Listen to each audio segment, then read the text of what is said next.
Good morning students and wish you very happy new year. आज हम बात करेंगे issue of sweat equity share, sweat समता अंशों का निर्गमन। वर्ष 1999 के कंपनी संशोधन अधिनियम में एक नई धारा 79A जोड़कर ये प्रावधान किया गया है कि कंपनी चाहे तो अपने संचालकों अथवा कर्मचारियों की सेवाओं के पारितोषिक के रूप में अपने समता अंश निर्गमित कर सकती है। ये जो शेयर्स है ये किसे दिए जा रहे हैं? या तो डायरेक्टर संचालक मंडल है या कर्मचारी जो एम्प्लॉयज़ हैं उनको दिए जा रहे हैं।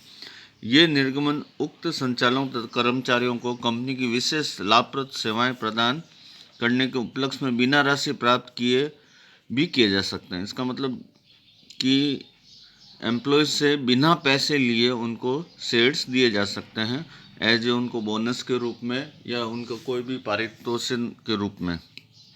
किसी भी वर्ष निर्गमित किए जाने वाले श्वेत समतांशों का मूल्य उस वर्ष की चुकता समतांश पूंजी के 15% से अधिक या 5 करोड़ मूल्य से अधिक की राशि के नहीं होने चाहिए। इसमें भी दे रखा है कि अगर आपको एम्प्लॉयज़ को अगर शेयर देने हैं तो वो आप 15% से ज़्यादा नहीं हो सकते, या हम ये कह सकते हैं कि 5 करोड़ रुपए से ज़्यादा नहीं हो सकते।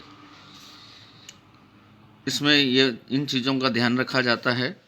इस श्रेणी के समतांश कंपनी द्वारा पूर्व में निर्गमित किए जा चुके हों, पहले से एकदम नए में नहीं दिए जा सकते, पहले से ही वो इशू किए हुए हो। स्वेट समता अंशों के निर्गमन के संबंध में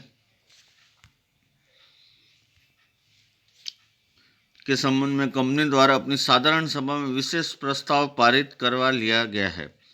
एक कंपनी की अगर आपने पढ़ा होगा तो एक वर्ष में एक साधारण सभा होती है, उसमें जितने भी प्रस्ताव होते हैं वो उनको अलाउ किया जाता है डिस्कशन के बाद, जिसमें इन अंशों की कुल संख्या, चालू अवधि में इन अंशों का बाजार भाव, किस प्रतिफल के उपलक्ष्य में ये निर्गमित किए जा रहे हैं तथा किन संचालकों या किस श्रेणी के कर्मचारियों को इसके लिए चयन किया गया आदि का विवरण होना चाहिए। इस निर्गमन तक कंपनी को व्यापार प्रारंभ करने का प्रमाण पत्र प्राप्त किए कम से कम 1 वर्ष बीत चुका हो। कंपनी अस्तित्व में आने के 1 साल के बाद ही स्वेट इक्विटी शेयर्स जो है वो एम्प्लॉय को दिए जा सकते हैं। स्वेट समतांशों पर भी अन्य समतांशों पर लागू होने वाले सभी प्रावधान लागू होते हैं।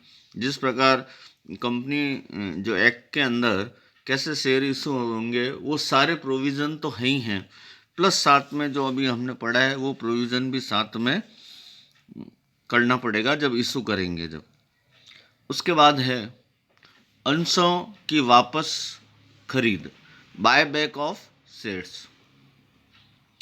अंशों की पुनः या वापस खरीद से आशय कंपनी द्वारा अपने स्वयं के अंशों को वापस अपने अधिकार में लेने से है। बायबैक का मतलब ये होता है कि कंपनी जिन्हें अंश देती है, शेयर्स देती है, उनसे वो वापस खरीद लेती है। कंपनी संशोधन अधिनियम की धारा 77(1) के प्रावधान के अनुसार एक कंपनी अपने अंशों को रद्द करने के उद्देश्य से निम्नलिखित शर्तों का पालन करते हुए खरीद सकती है। ये उसकी टर्म्स एंड कंडीशंस हैं, कुछ इम्पोर्टेंट पढ़ेंगे। ऐसे खरीद के लिए अंतर नियम में प्रावधान होना चाहिए। आर्टिकल के अंदर ये होना चाहिए अंतर नियम, कंपनी के अंतर नियम्स होते हैं तो उनके अंदर ये प्रावधान होना चाहिए। अगर ये नहीं है तो हम बायबैक नहीं कर पाएंगे।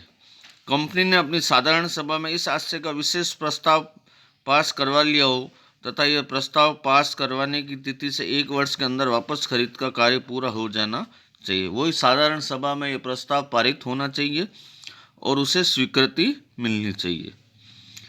तीसरा है वार्षिक खरीद चुकता पूंजी, मतलब पेड अप कैपिटल है, तथा मुक्त संचयों की राशि से 25% से अधिक नहीं हो सकती, परंतु किसी वित्तीय वर्ष में पूंजी की वार्षिक खरीद उस वित्तीय वर्ष की कुल दत्त पूंजी को टोटल पेड अप कैपिटल के 25% से अधिक नहीं होनी चाहिए। यदि संचालकों की सभा में ही प्रस्ताव पास किया गया है तो ये सीमा 10% हो जाएगी। 25% की जगह ये सीमा 10% तक हो जाएगी। उसके बाद है अंशों की वापसी खरीद के बाद ऋण पूंजी अनुपात 2:1 से अधिक नहीं होना चाहिए। ये बहुत इंपॉर्टेंट पॉइंट है कि जो डेब्ट इक्विटी रेशियो है वो कितना होता है, 2:1 होता है। यहाँ ऋणों में सुरक्षित व असुरक्षित दोनों प्रकार के ऋण शामिल है तथा पूंजी का आशय पूंजी मुक्त संचय तथा प्रतिभूति प्रब्याजी से मतलब सिक्योरिटी प्रीमियम से लिया गया है। जिन अंशों की वापस खरीद हो रही है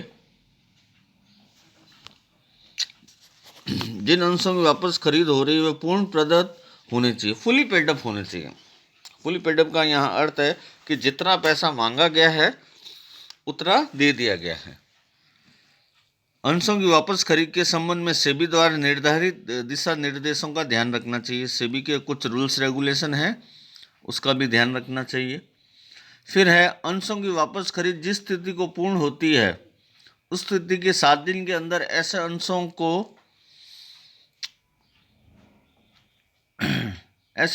को नष्ट कर देना चाहिए।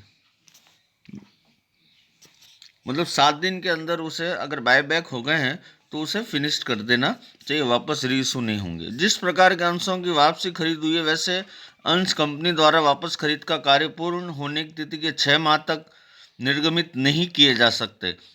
अगर निर्गमित करने हैं तो 6 महीने आपको इंतजार करना पड़ेगा। परंतु अधिलाभ अंश, स्वेट अंश तथा ऋण पत्र एवं वारंटों को अंशों में परिवर्तन किया जा सकता है, उसे चेंज किया जा सकता है। स्वेट इक्विटी शेयर्स में बदल सकते हैं, डिबेंचर्स में हम बदल सकते हैं, लेकिन री इशू करने के लिए कम से कम 6 महीने की आवश्यकता होती है। तो ऐसे बहुत सारे पॉइंट्स हैं, ये आप सब लोग रीड कर लेना, इम्पोर्टेंट मैंने बता दी हैं। अब उसके बाद है कि बेसिकली इसको प्रैक्टिकली करेंगे कैसे। तो यदि वापसी खरीद प्रब्याजी पर हो, जब हम बायबैक कर रहे हैं और उसको प्रीमियम दे रहे हैं, जैसे 10 रुपये का शेयर है, 10 रुपये से ज़्यादा उस शेयर की वैल्यू से ज़्यादा हम दे रहे हैं, तो इसका मतलब हम जो बायबैक कर रहे हैं वो प्रीमियम पे कर रहे हैं। अब पहले ये समझना पड़ेगा कि जब हम शेयर इशू करते हैं तो उस समय तो क्या होता है कि हमारे पास कैपिटल आती है और प्रीमियम आता है। अब हम क्या कर रहे हैं कि कैपिटल जारी है अपनी और प्रीमियम भी जा रहा है, इसलिए जो फर्स्ट एंट्री है वो ये है equity share capital account debit to premium on buyback of share या security premium account debit to bank. यहाँ पहले अंशधारियों को राशि देय होने पर फिर भुगतान करने की अलग अलग प्रविष्टियाँ भी की जा सकती हैं। हम ये ऐसे भी कर सकते हैं, equity share capital security premium दोनों ही डेबिट कर देंगे टू इक्विटी शेयर होल्डर। पहले शेयर होल्डर के नाम करेंगे, फिर शेयर होल्डर को पेमेंट कर दिया जाएगा। Equity share holder account debit to bank. अब है यदि वापसी खरीद बट्टे पर हो, देखो प्रीमियम दे रहे हैं, ज़्यादा पैसा दे रहे हैं, ये डेबिट हो रहा है, एक तरह से अपने लिए लॉस है।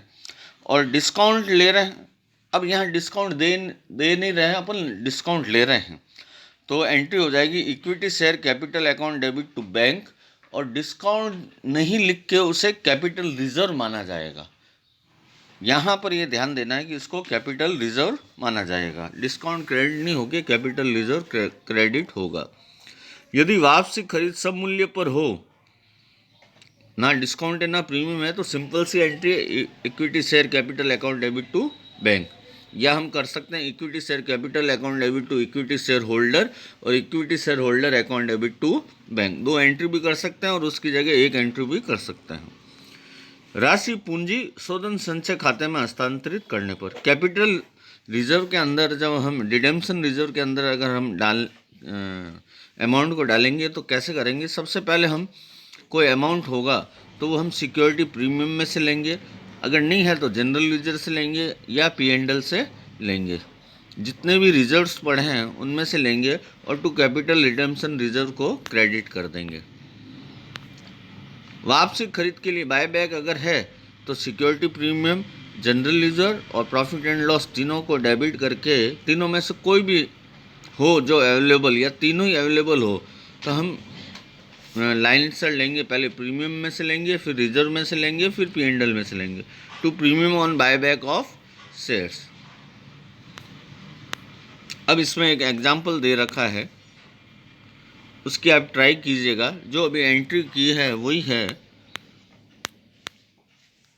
Thank you.